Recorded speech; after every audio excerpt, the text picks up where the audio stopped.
like the big blue monsters in the different planet. Right, well, she was very impressed.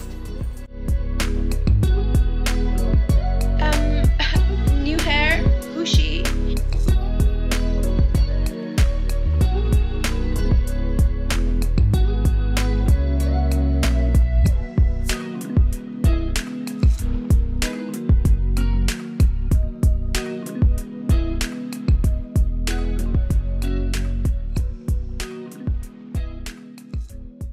Hi guys, welcome back to my channel. My name is Khushi Kishore and today we are going to be doing a reading vlog for one of my most anticipated releases this year. That's right, it's Bride by Hazelwood.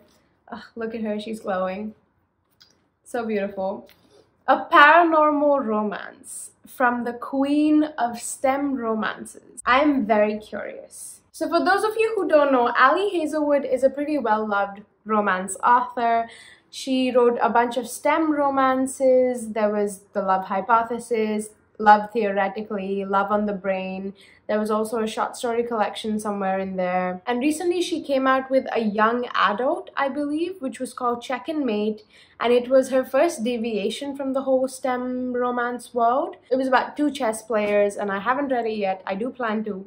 But I just had to read Bride first. This is the first time she's writing a paranormal romance. It's going to be a vampire girly meets a werewolf boy. Well, werewolf alpha, I believe. Enemies to lovers, marriage of convenience. Also, people have been calling it a paranormal retelling of Romeo and Juliet. Who is it? Who blurbed it?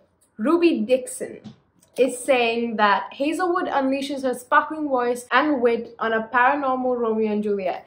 Now, we all know how Romeo and Juliet ended, which makes me a bit nervous.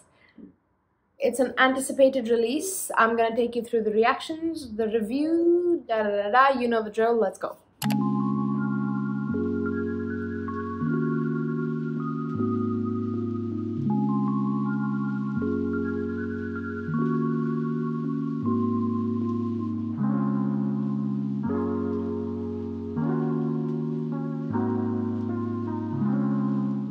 I have made some headway, so I wanted to talk.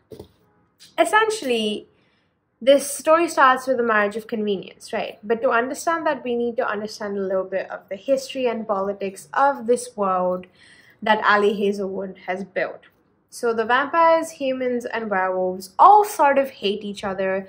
There have been multiple wars between these species and there's a lot of enmity, especially vampires and werewolves. And to sort of broker some sort of peace, or as much peace as they could achieve at those points in history, they started the system called the collateral system, where one person from the vampire society will have to go and live in the human territory and one person from the human territory will have to go and live in the vampire society.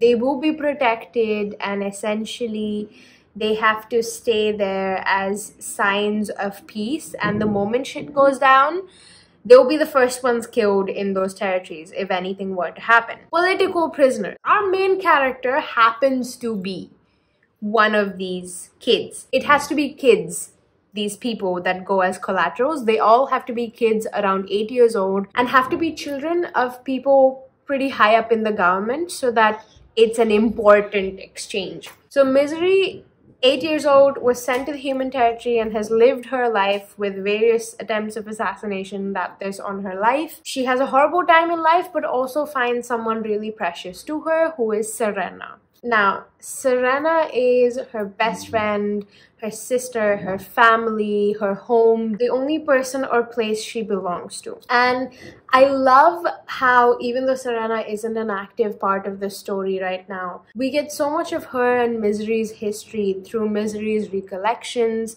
It's almost like Misery's one point of reference to humanity, to actual normal emotions, to fun, to love, to comfort, to almost anything worthwhile in life is this one person. And I really like that we're exploring that dynamic through all these recollections and the flashbacks, and I kind of just want more of that. I'm really loving it. And it's definitely making me more curious about this mission that Misery is on. The reason she even agreed to this marriage of convenience. That being said, this book is promoted as a enemies to lovers, right? I don't know how to say it. It's not a very strong enemies to lovers. It's only enemies to lovers, it feels like, because their species are at war with each other, but neither of the characters hold any sort of hate or venom towards the other. Yeah, I just wanted to address that as well.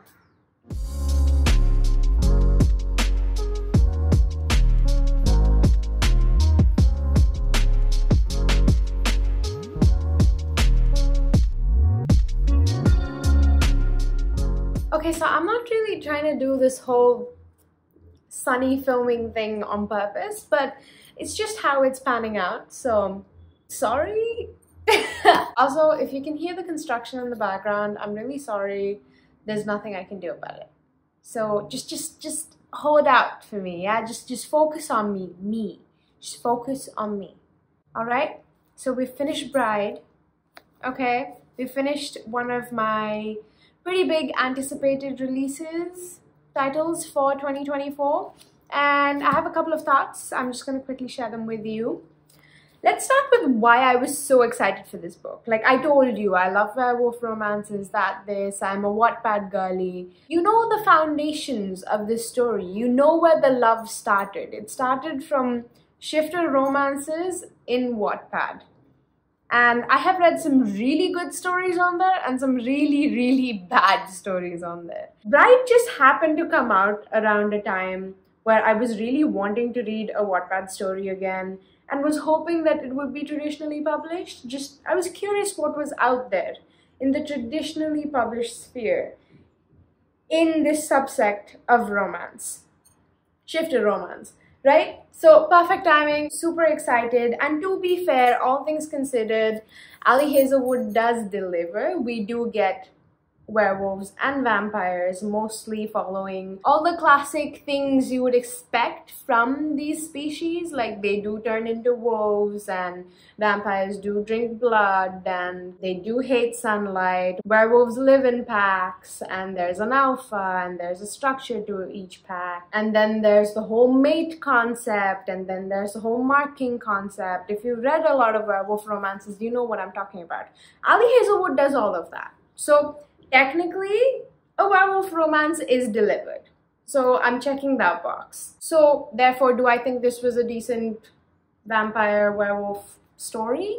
Like a good one? Yeah, we can say that. Was it completely flawless in my eyes? Like, was it the next 6 out of 5 star read for me? No, definitely not. Was I secretly hoping that it would be? Very much so. Does it happen to beat all the werewolf stuff I've ever read before on Wattpad or other sites? Not really. It doesn't beat some of the really good stuff I've read on those websites, I can't lie. But was it a fun time? Yeah. Before I get on to what exactly made this book not be a 6 out of 5 star read for me, let me talk about the things I did like. What I did like was the main character. I loved Misery. She very much represents that as a character, I feel, but that's also to do a lot with her trauma of being raised as a political prisoner. I liked her character traits.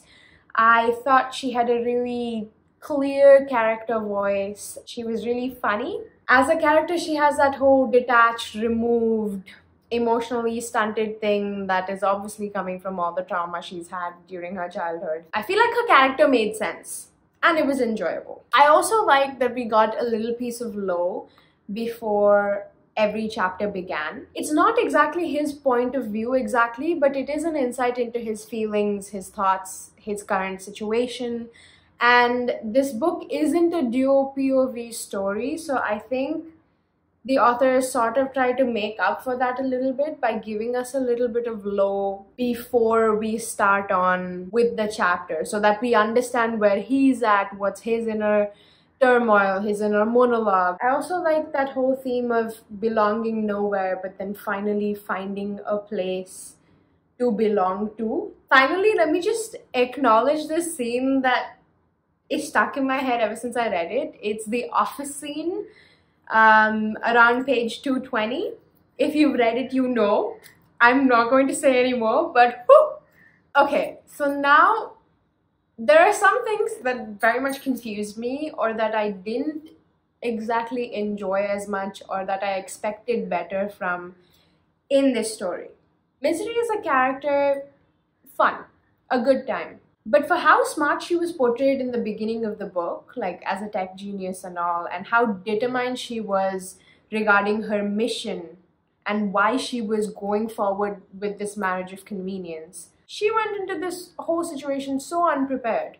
Like, it didn't make sense to me. She knew nothing about the werewolves or their territory or their way of being, and she's infiltrating their home to get something for herself, something that she really cares about. So for me, that unpreparedness didn't really make sense with her character. I think it would have been so much more cooler if she knew what she was walking into, or at least a little bit more than she did. And that could have maybe lent itself to a more exciting arc for that whole mission. Then the pacing, like not just for the romance, but for the whole story. I think there was something like a bit off over there, because halfway through the book, I was quite enjoying it, and I was so convinced that we were going to be following Misery and Lo through a series where they navigate all the vampire werewolf human politics, and they deal with all the plot lines that were suddenly colliding with each other, and their own relationship flourishing over that series. And then all of a sudden, I find out it's a standalone, and all of it stops making sense in my head. Because in my mind, this story had so much more potential. Like, it could have gone on to another book, or maybe another book with just these two characters and them trying to figure out all the things they were doing in this one book. Maybe that's an unpopular opinion, but that's just how I feel. Like, I would have loved to see more werewolf, vampire, human politicking, and more tension and war and destruction and death. Like, I mean, give me pain, like let me feel it. I will say at one point I was more curious and interested in the Misery Serena relationship, like their friendship, more than the actual romantic relationship in this story.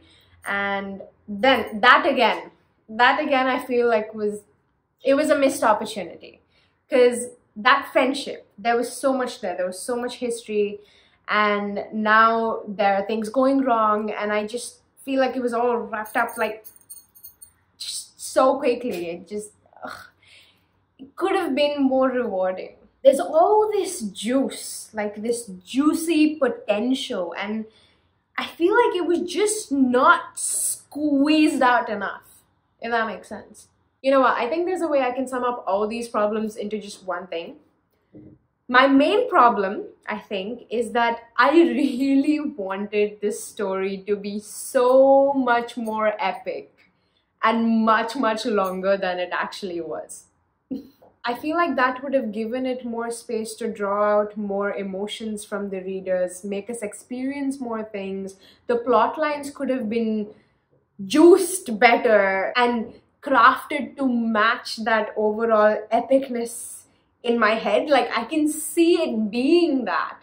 But the choices that were made were different for this book, which is fair enough, but I think personally I would have liked it the other way, and that's where most of the problem is for me. Overall, like I told you, it was a fun read. It was funny, it had the romance, it had a little bit of thrill, it had some cool moments, but in my head, I just wanted something different. While I would have loved to be sitting here today and telling you guys that I gave Bride 6 out of 5 stars, amazing werewolf vampire story and the world and all of that, I will be saying that this is a 3 stars or a 3.5 stars, which in my books is still a decent read, by the way. It kept me engaged. I didn't feel like I was getting bored at any point. I just felt like I wanted more, and maybe something slightly different from the story after the halfway point.